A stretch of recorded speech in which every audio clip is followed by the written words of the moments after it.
Good Thanksgiving morning again to you, everybody who's listening, no matter where you're at or what country you're in. This is our Thanksgiving morning in the United States, 7:06 a.m. where I live, and I'm just finishing up our Thanksgiving dinner. Got it in the refrigerator now.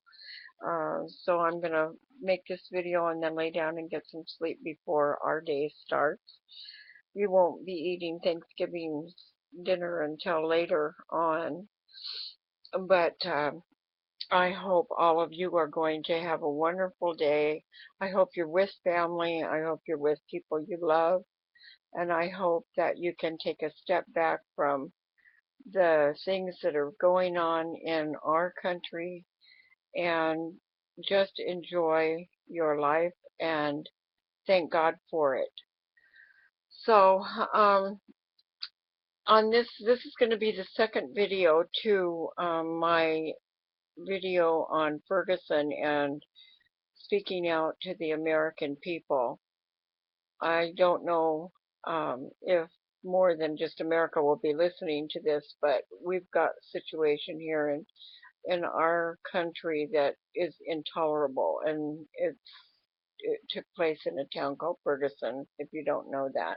And so that's what this video is about. So I'm going to talk about racism right now. Um, it's not a delicate topic to me. I'm not bothered by the word racism. What bothers me is that so many people are falling for the idiocy of racism when other people propagate it. And that's exactly what's going on in America. Other people are stepping out and trying their best, just like Barry Soetoro is going under the name Barack Obama, an illegal alien in the United States himself, not a legal president, not a legal anything to hold any office, has no real authority to make a law or not make a law.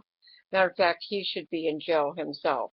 If he's not in jail, he should be sent back to Kenya with no way of getting back to the United States. But right now I'm going to be talking about racism, so we're going to save that for another video. There are people that step out and want to keep racism alive. And if they can't keep it alive, they will take a fan and burn any ember they can get a hold of and try to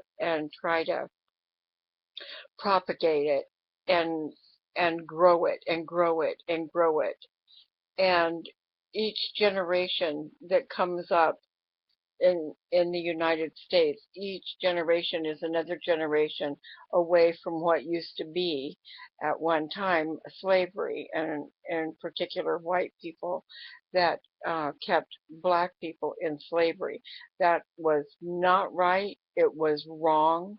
It was hideous, painful, and disgusting. And if I had my way about it, people that were involved in it back then should have been prosecuted, and they should have been tried, and they for the crimes they did against the slave people. But I wasn't alive back then, and neither were you. So there isn't one human being that lives today that has been technically or literally a slave in that kind of a sense of the word. So you don't know what that's like. You don't know, I don't know, and we weren't there. And as far as Mr. Brown and Mr. Wilson, we weren't there. We were not there. Not a single one of you were there. I wasn't there. The parents weren't there. The family wasn't there. We only know what the news is telling us, what the pictures are telling us, and what what decision the grand jury came up with. That's all we know. What we know could be right, it could be wrong. Who does know the true story of that? that I think my opinion is that every single police car, every single policeman should be outfitted with a full webcam or some kind of a camera device, and every single interaction that goes on, whether it's white or black or any other color, or whether you're from the moon or not, should be recorded, and there should be a video, and we shouldn't have to take anyone's word for it. But that's my opinion. I would like to see that happen. If anything comes out of this Ferguson situation, maybe something like that could come out of it.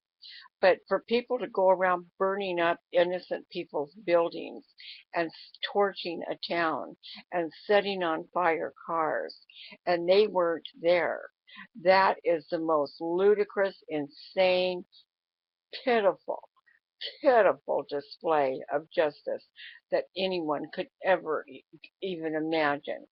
Ever even imagine. And you guys that did this, whether you were men or women or both or whoever it was, I tried to watch the live video streaming, and to be honest, I saw more men than I did women. I think I saw a couple of women, but I don't remember seeing very many.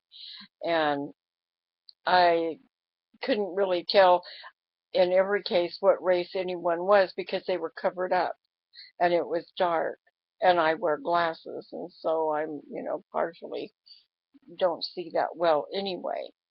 But I wouldn't care. I mean, it just wouldn't. It's non-essential to me. A human being is a human being, and human beings need to act like human beings, and they need to have a culture or a mindset of sanity and community and worth and value and love. This worship of the demonic dark side of life is just absolutely unthinkable. It's unthinkable. But we're barraged by it in books, in TV shows, in commercials, in video games, in song lyrics. We're barraged with darkness, and people in the American culture are worshiping this darkness. Excuse me. I don't seem to be able to talk tonight without coughing for some reason, and I don't know why. Maybe I'll have to not do videos this morning, and I apologize. And another thing too is I am working on getting my cam. I'm getting a new cam so that I can. You can see me anyway. I won't be able to see you, but you can see me. For now, you'll treat it like a radio, I hope, and just listen to it. But anyway, I I don't have words for this idiocy that's going on, but it is idiocy. And racism, as much as racism hurts, I gotta tell you, you're in it because you want to be in it. If you're in the midst of a racial flurry, it's because that's the way you want it. If you live in racial tension, you don't even have to live where you live. If you don't like the place in America that you live, America's a big place. If you want peace, you can get peace. If you want life, you can get life. If you want celebration and happiness and joy, you can get that. If you want darkness, if you want um, fighting, if you want dissension, um, if you want to be around people that bring you into that kind of a lifestyle, then you can find it. Just like drugs, like anything else. If you're seeking out drugs, you can go find them. If you want to get out of them, you know where you can go to get out of them. Every single person has a choice. Everybody has a choice. And there are so many good people in every race. There are wonderful people in every race. Loving, kind, affectionate, glowing people in every race. So I don't buy it. I don't buy it at all. And no one, not anyone, is a victim of what was at one time true slavery. You people of this generation, you have no clue. You have no clue. I lived in the generation where I had some idea, but you have no clue. So it's the end of this video, and I will pick up in another video.